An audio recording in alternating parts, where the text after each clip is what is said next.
Na cabine do 707 da Lufthansa havia um incômodo com a demora da comunicação do controle de tráfego aéreo depois da decolagem do galeão. E o piloto diz: "Estamos sob vetoração radar. Isso significa que, teoricamente, nada pode acontecer conosco." Ele não poderia estar mais errado. Senta que lá vem história.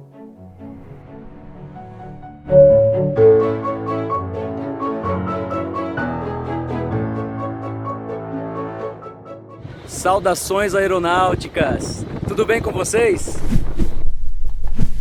Tudo bem. O dia 26 de julho de 1979 era uma quinta-feira chuvosa na cidade do Rio de Janeiro. Naquela noite, a seleção brasileira de futebol, dirigida pelo técnico Cláudio Coutinho e com o Zico, Sócrates e Toninho Cerezo, iria enfrentar o time da Bolívia em La Paz e perderia de 2-1 naquela altitude. Às 18h05, horário local no aeroporto do Galeão, o Boeing 707-300 da empresa alemã Lufthansa, prefixo Delta Alfa Bravo Uniforme Yankee, iniciava o táxi do voo LH527. Era um cargueiro regular que ligava a cidade de São Paulo a Frankfurt, com escalas no Rio de Janeiro e em Dakar. O trecho de São Paulo até o Galeão foi realizado normalmente e uma nova tripulação assumiu aquele voo para completar a segunda etapa, ligando o Rio de Janeiro até Dakar, e era composta por 3 tripulantes: o comandante Edward Ewings, o primeiro oficial Peter Kern e o engenheiro de voo Hans Jung. Abastecido com 47 mil quilos de combustível e carregado com peças de automóveis, máquinas de escrever e bolsas, o Boeing 707 iniciou o táxi até a cabeceira 27 do aeroporto do Galeão. Atualmente é a cabeceira 28 por causa dessas declinações magnéticas do planeta. E recebeu do controle de solo instruções de que deveriam executar o procedimento de subida número 16. Alguns minutos depois de mudarem para a frequência da torre, receberam instruções adicionais para fazer uma curva à direita após a decolagem, rumo ao VOR de Caxias,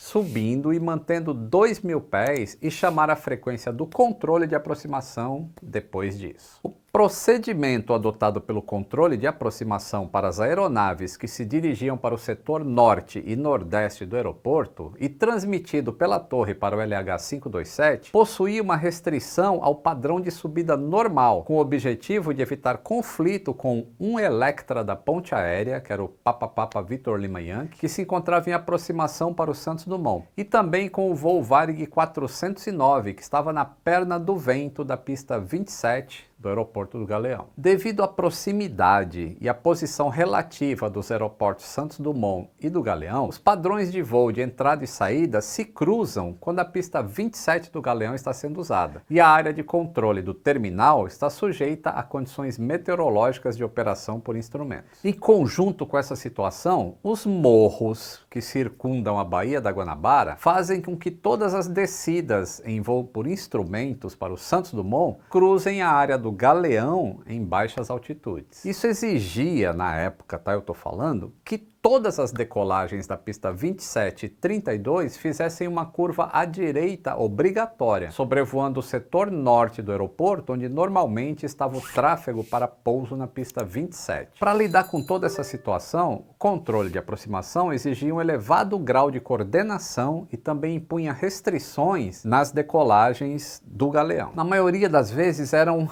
restrições de altitude, que são altamente inconvenientes porque a aeronave precisa subir rápido para evitar o terreno que se eleva ali próximo à terminal do Galeão. E uma situação tão complexa colocava uma carga de trabalho pesada, tanto nos controladores como também nos pilotos, e penalizava as operações dos 2 aeroportos. A instrução para virar à direita rumo a Caxias e manter 2.000 pés não foi muito bem compreendida pela tripulação do LH527, que questionou a torre perguntando se eles deveriam se dirigir até Caxias e depois virar à direita para interceptar o rumo 93, que era o rumo do procedimento da subida número 16 que eles tinham recebido como saída. A torre confirmou para o LH527 apenas que ele deveria se dirigir até Caxias mantendo 2.000 pés e em então chamar o controle de saída para continuar a subida, não esclarecendo a dúvida do piloto. A troca de mensagens entre a torre e o piloto para eliminar essas dúvidas sobre o procedimento de subida inicial originou um atraso de 4 minutos no voo. Durante esse período de 4 minutos, a situação do tráfego se alterou em volta, de forma que nem precisaria mais dessa restrição. A subida inicial poderia ser feita tranquilamente. Tanto que no momento da decolagem, o Varig 409 já estava na final para pousar na pista 27. Porém, essa situação não foi informada ao controlador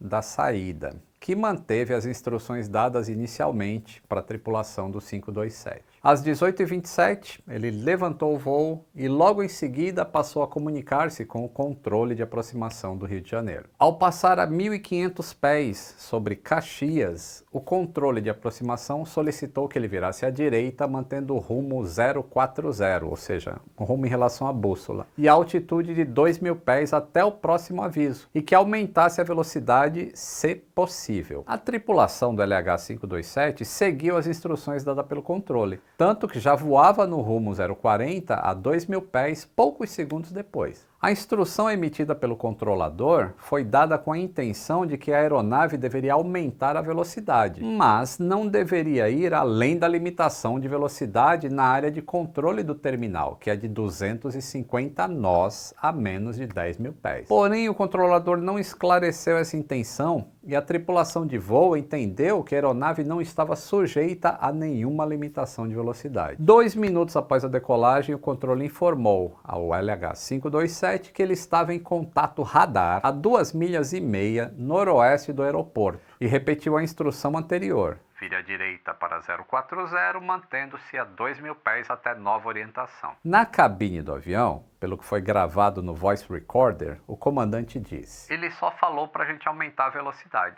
Um tripulante perguntou se a velocidade deveria ser 280 nós. Então o comandante diz: "Estamos sob radar. Isso significa que, teoricamente, nada pode acontecer conosco." Mas o comandante não estava totalmente satisfeito com o andamento desse voo. Provavelmente devido ao tempo decorrido voando naquele curso, naquela altitude baixa e em alta velocidade. E ele estava preocupado por contar apenas com o controlador do radar para evitar aquele monte de montanha que tem em volta do Rio de Janeiro. Ele então pegou uma carta de navegação e consultou para conferir a altitude mínima para aquela área que eles estavam voando. Lembre-se, está de noite e chovendo. O comandante acreditou que essa carta estava alinhada com o norte magnético. E não percebendo que existia uma variação de 19 graus a oeste indicada na carta, ele provavelmente julgou estar mais ao sul, onde voar a 2.000 pés ainda seria seguro por algum tempo. A partir deste momento em que o tráfego do LH-527 precisava da máxima atenção do controlador do radar, ele teve a sua atenção desviada para o setor sul, onde estava vetorando 4 outras aeronaves, 2 delas em situação de conflito de tráfego potencial, o que solicitava a atenção imediata do controlador. Depois de resolver essa situação de conflito, ele fez contato com 2 outros tráfegos emitindo instruções desnecessariamente longas e detalhadas. A vetoração de radar exige que o controlador se encarregue da navegação da aeronave e requer toda a sua atenção. Por essa razão, não é recomendado que um controlador realize o acompanhamento de mais do que 4 aeronaves simultaneamente, e eram 5 tráfegos na tela naquele momento. 4 ao sul e o voo 527 ao norte. Alguns segundos depois, o controlador, que até então estava lidando com os outros tráfegos, voltou a atenção para o LH-527 e se surpreendeu pela posição da aeronave na tela do seu radar, que estava 10 milhas além de onde deveria estar pelos cálculos do controlador.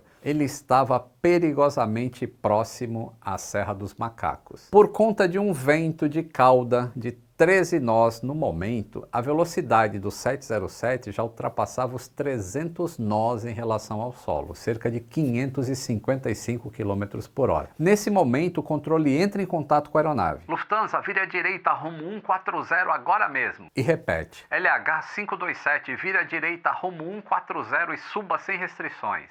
O tom de voz do controlador estava apenas ligeiramente alterado, o que em conjunto com o uso das palavras agora mesmo, just now em inglês, em vez de imediatamente, que é o immediately em inglês, não deu à tripulação uma impressão de que eles estavam em perigo. E a atuação suave e calma nos controles da aeronave na realização da manobra inicial mostrou que a tripulação não tinha a menor consciência da proximidade dos obstáculos. A tripulação respondeu: ciente, deixando 2.000 pés, LH527 virando à direita rumo 140.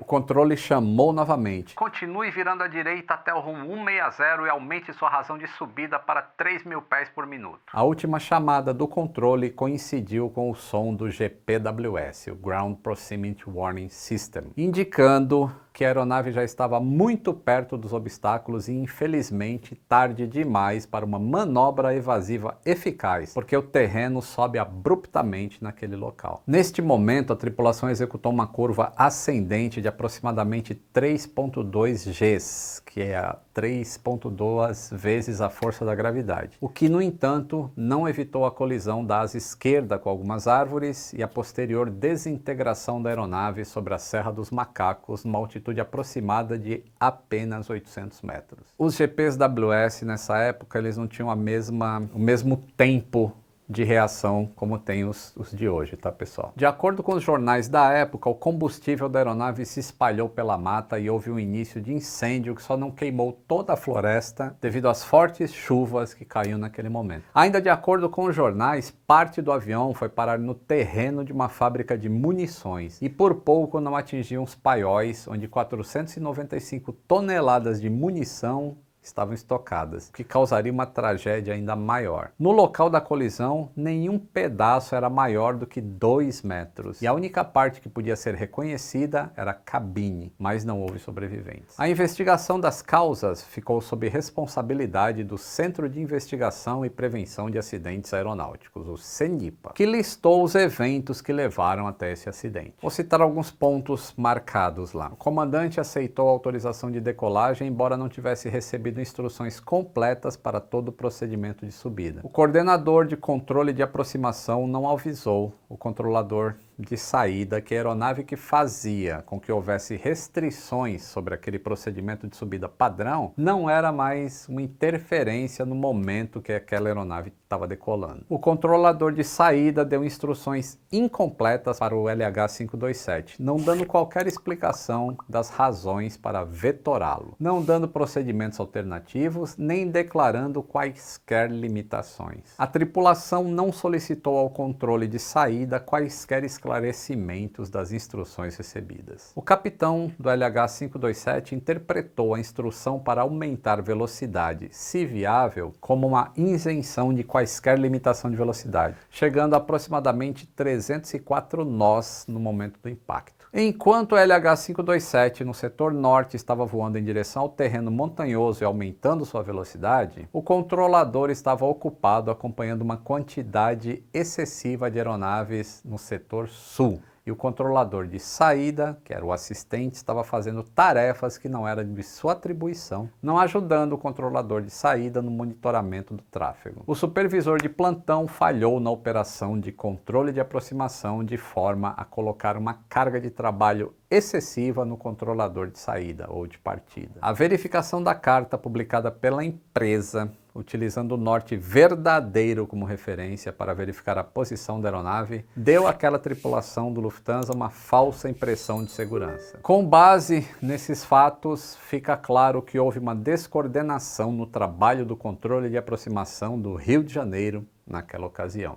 O CENIPA também dá recomendações no relatório final para que isso não aconteça novamente, e nunca mais aconteceu. Elaborar e publicar uma carta de altitude mínima segura para o voo sob vetoração radar na área de controle do terminal do Rio de Janeiro. Que os controladores tenham em mente que uma espera em solo é melhor em todos os aspectos do que voos a baixa altitude e alongamento de trajetórias. Que pilotos devem sempre efetuar sua própria navegação, checando todas as instruções e esclarecendo todas as dúvidas antes da decolagem. Que todas as cartas aeronáuticas para uso em área terminal devem ser orientadas para o norte magnético e não o norte verdadeiro. Hoje em dia, nenhuma saída do Aeroporto Internacional do Galeão utiliza a rota que foi adotada pelo Lufthansa 527. Entre outras pessoas, a Marcele Cardoso, que mora perto do local da colisão, foi quem nos escreveu para saber mais detalhes sobre esse acidente. Eu espero que eu tenha conseguido explicar só um pouquinho